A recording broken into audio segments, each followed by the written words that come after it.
Bah, tout simplement, mon père, déjà, il connaissait un peu Épita. Toujours à cause du papa, hein, là. Toujours. Et puis, mon cousin, il avait fait Épithèque, donc bon, il connaissait un peu aussi. Et bah, c'est comme ça, après, de fil en aiguille, j'ai fini à l'Épita.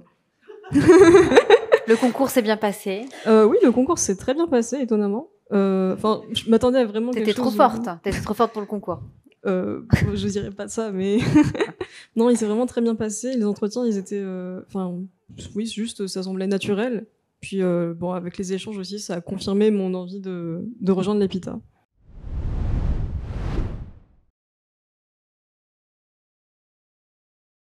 Moi, j'ai pas eu de problème du tout. Enfin, en fait, de base, quand par exemple j'ai fait ISN au lycée et où j'ai découvert un peu l'informatique, déjà on avait, enfin, la parité, on était 50-50.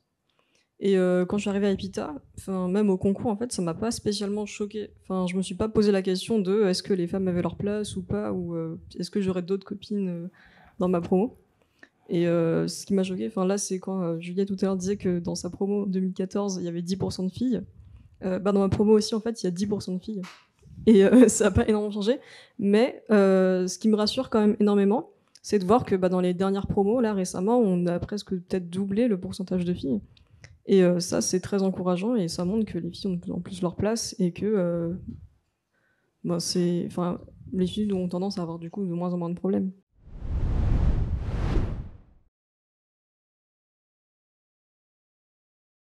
S'entourer des bonnes personnes en fait, parce que si j'ai pas eu de problème depuis le début de ma scolarité, c'est aussi parce que je m'entourais des bonnes personnes. C'est quoi une bonne personne du coup? Des personnes qui ont les mêmes idées, qui pensent aussi que les femmes ont leur place dans l'école.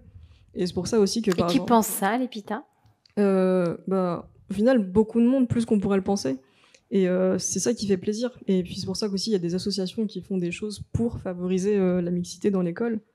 Par exemple, je suis à ProLogin et on fait des stages Girls Can Code où on initie gratuitement les collégiennes et lycéennes à l'informatique, et justement pour les pousser dans ce domaine, ou au moins pour leur dire elles peuvent faire ça, elles ont leur place. Et c'est quelque chose que je trouve de très important.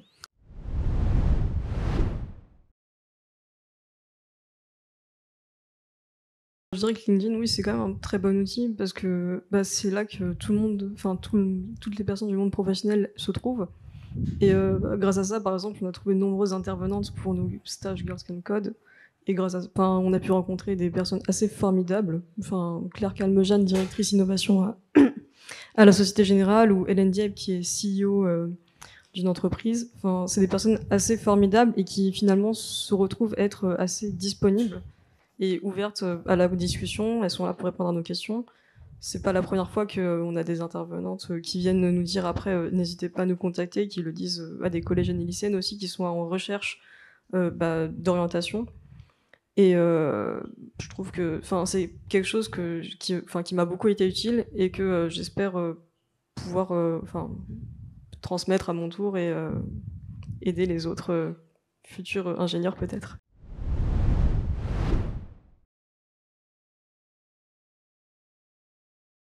Faut oser, faut pas hésiter. Si on a envie, faut faire ce qu'on a envie de faire en fait. Et oui, il faut tester. Il y a plein d'initiatives, des associations soutenues par des choses comme la Fondation Blaise Pascal, l'INRIA, ou des assos comme Elle Bouge. Enfin, il y a plein de choses. Il y en a plein qui sont prêts à nous montrer qu'on peut faire ce qu'on veut faire.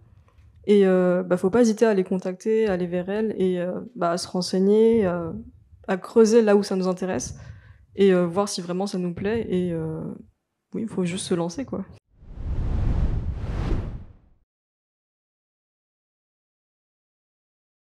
Je sais vraiment pas du tout où exactement, mais je sais que j'aime coder. Comme disait Juliette aussi, l'aspect technique et tout. Enfin, c'est quelque chose que j'adore. Mais après, je sais aussi que, je sais pas si coder c'est quelque chose que je pourrais faire toute ma vie, mais au moins rester dans le domaine technique et une éventualité aussi, c'est pencher vers le côté management et encadrer des groupes.